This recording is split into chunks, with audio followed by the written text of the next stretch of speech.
pretty much, saying that, especially after Kyrie got hurt, then the series was over. I think our guys are using that as motivation.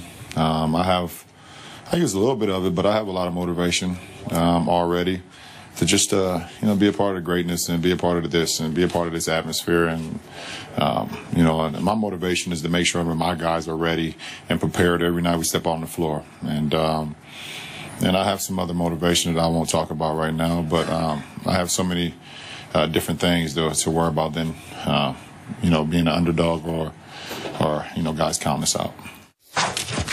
So LeBron says he has secret motivations that he doesn't want to talk about right now. He hopes, in fact, that obviously he can get the title so that he can talk about those motivations. He said that to the Cleveland Plain Dealers. Stephen A., if you had to guess, which we are doing, what do you think that motivation is?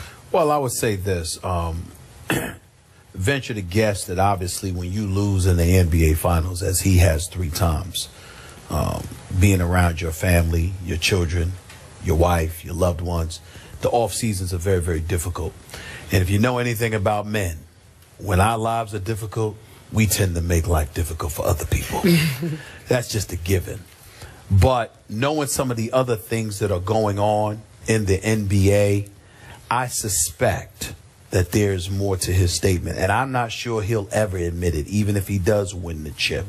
But I happen to know LeBron James well enough and know some of his confidants well enough to know that this is something that has crossed his mind. To get back to Cleveland, he had to depart South Beach. And you have to remember that in South Beach lies an individual by the name of Pat Riley. Pat Riley is the winner within. Pat Riley is a champion 5 times over. Pat Riley is a champion as a player, a coach, an executive. He knows a thing or two about winning. And by the way, it wasn't just D. Wade who played a role in LeBron James winning a championship. Pat Riley would venture to say he had something to do with that too. And when LeBron James decided to leave, in Pat Riley's world, you left him. You left him high and dry. You are officially the enemy. And so when you look at it from that perspective, and then you have a guy like D. Wade, who outside of LeBron's crew is like a brother to LeBron, and you've got him going through what he's going through right now with Miami, where he may end up leaving South Beach. He might end up going to L.A. He may end up coming to Cleveland. Stay tuned. In the event that things don't work out in Miami, and make no mistake, D. Wade's preference is that he remains in Miami, but he just wants to be treated according to his definition of fairness. If you're a LeBron James, it's rubbing you the wrong way. And in all likelihood, it's rubbing you the wrong way because you believe that part of the reason D. Wade is going through this is because of you, meaning LeBron. Remember, they're still tight. Pat Riley don't like that. Pat Riley doesn't want D. Wade tight with LeBron. Pat Riley doesn't want to see D. Wade on TV rooting for LeBron. Pat Riley doesn't want to see D. Wade wishing him well.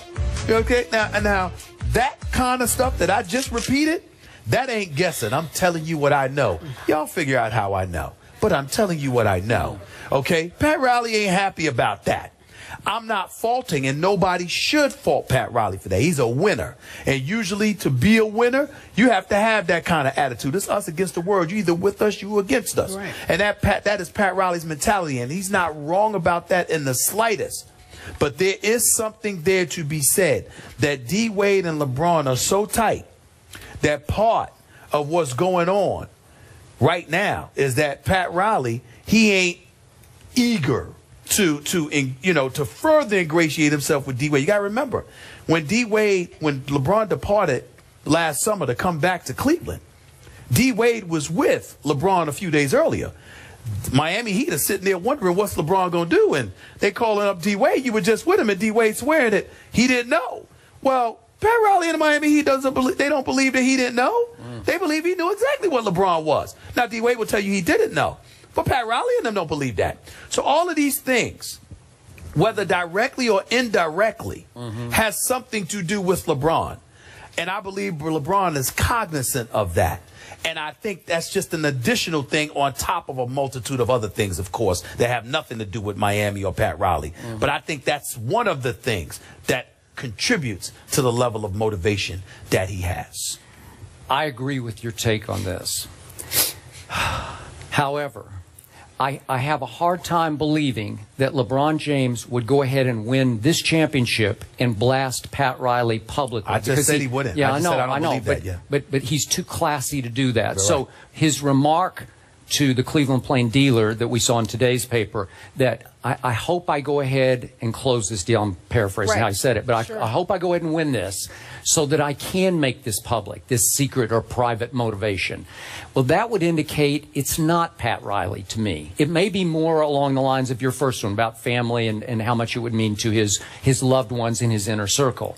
But here's my point. If I step away from this, and you alluded to this, you can't condemn Pat Riley for holding a grudge against LeBron James. You just can't. Because remember the speech he made?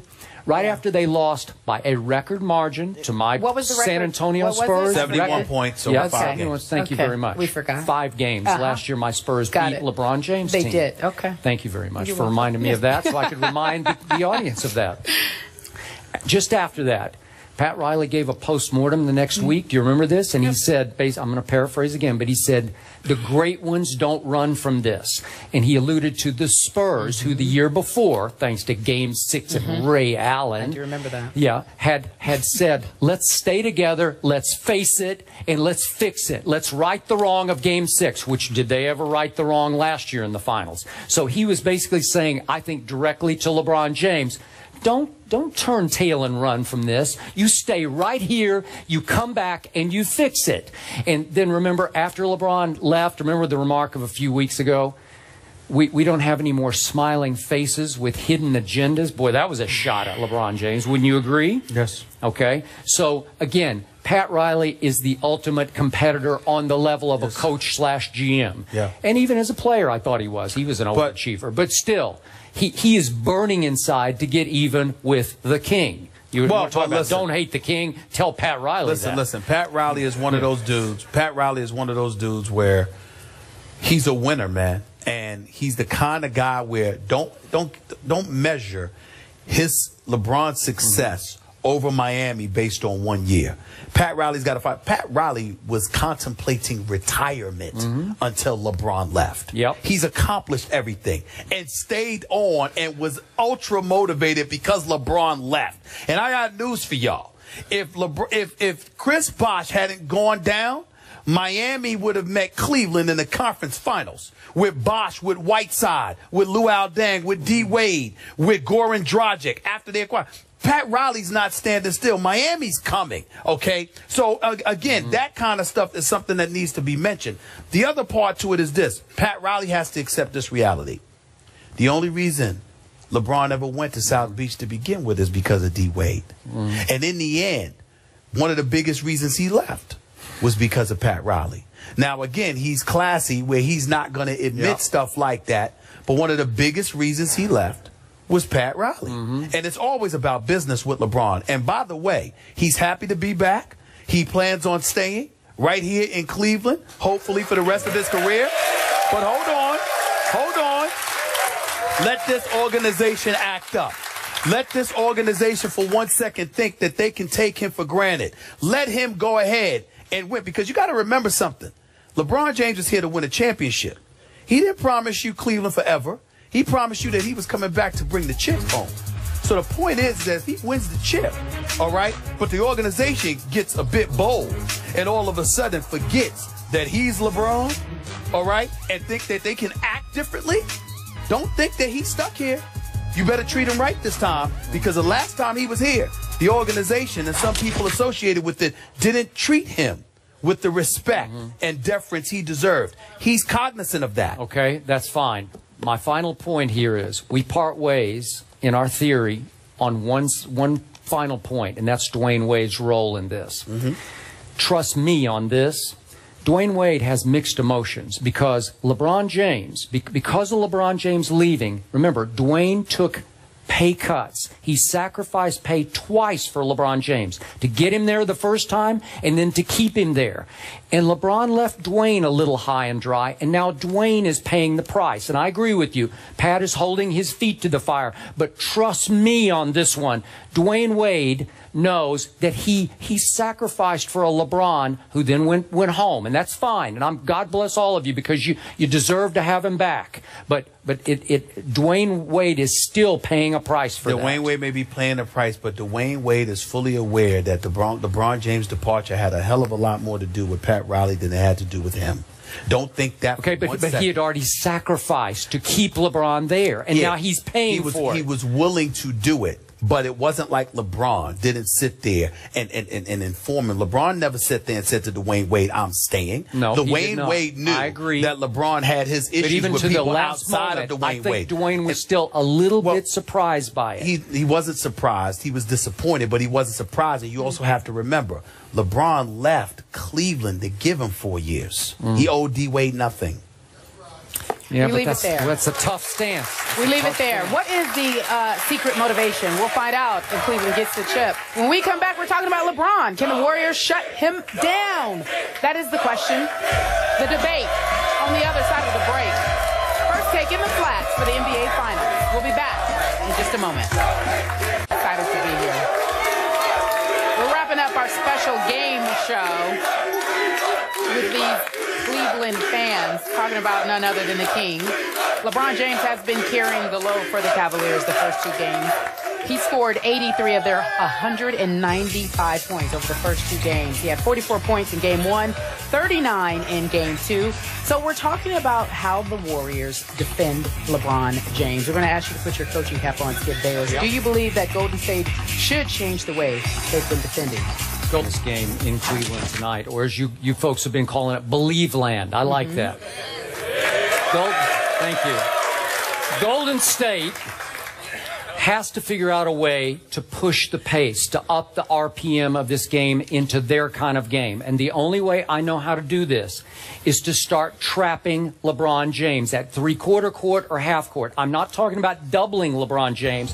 I'm talking about trapping him quickly, and because he always makes the correct basketball play, get him to give up the basketball and hope it ends quickly in the hands of one of his snipers, JR, James Jones, whoever it is, Shumpert, and that they decide to shoot it more quickly than they usually would. Now, if JR gets hot, it's good night Golden State, okay? But to me, if you keep letting LeBron James walk the ball up the floor, walk into the offense, walk somebody down into the low post, and score a basket at the end of the shot clock, that is a recipe for 2-1 Cavaliers. And that's what, okay? You got to switch that. You can't let it happen anymore. Well, what you said is not wrong, but your reasons for it may be. What you want to do is try to exhaust LeBron, because when he walks the ball up the court, what you're doing is enabling him to get rest while the action is taking place. I'll buy that. Because he's catching himself a deep breath while he's just walking the ball up the court instead of being pressured. But I think the other adjustment on top of what you pointed out was I think that Steve Kerr can't be scared to stay big. In other words, if you got Andrew Bogut in the game, he's only averaging 3 points, but he's averaging 8.5 rebounds. Keep him in the game and make sure it helps limit Cleveland to one shot. Because if you limit them to one shot, you limit their offensive possessions. You force Cleveland to play more on defense, and as a result, that will help neutralize LeBron as well. Part of the reason LeBron is being so damaging is because Tristan Thompson is averaging 14.5 rebounds a game. He's giving them more possessions, and so if you take away those possessions, then obviously that's another way to neutralize LeBron. So I don't think it's really about doubling him, even though I don't have a problem with that strategy. But I think you have to limit Cleveland to one shot. You have to make sure that you match their size and their girth down low so they don't get multiple chances at the apple. And I think if you go about doing that, then there's nothing wrong with letting LeBron do his thing, because LeBron is shooting less than 40% from the field. So it's not like Golden State's defense is horrific. It's that their offense isn't going. It's more important for them to get their offense going than to improve their defense. Their defense hasn't been awful. It's just that their offense has been awful, and Cleveland has had too many bites at the apple, and that's what their problem is. Yeah, I like your point, because the oddity of Game 2 to me was that Mozgov, who has been a godsend for this team. Where'd he go? Well, hang on. He played 0 in the fourth quarter and 0 in overtime. How did they get away with that? Well, Bogut wasn't in the game. Well, that's why Mozgov wasn't in the game. Yeah. Because Kerr took Bogut out to go small, and Cleveland had to match going small. But when he's in the game, you just got to make sure Mozgov doesn't outplay Bogut. All right, game 3 just a few hours away. We're going to recap picks on the other side of the break. Thank you so much, Cleveland. We'll be right back in just a few moments. Welcome back to First Take on the road for the NBA Finals. We're getting ready to end our show, our special game day edition of First Take. We asked you on the Twitter who would win game 3. It's just a few hours away, and you all say 59% say that Cleveland will win. I don't know if you guys can hear me. Thank you. But your take, the Twitter results say that Cleveland will win. Did they get it right? I want to say that in a shock to me, this crowd has been even better than our morning crowd. It's crazy. Unbelievable. Thank you. Yeah. 30 seconds. I truly love the city of Cleveland, but Yeah. I got to stick with my pick. I got Golden State tonight, 198. LeBron's going to do his thing, but either JR or Iman Shumpert will come alive offensively. Cleveland will win the night 99-91. Well, there you have it. The game is tonight on ABC. We'll be back here tomorrow morning at the Flats. Join us if you can. First Take on the road for the Finals.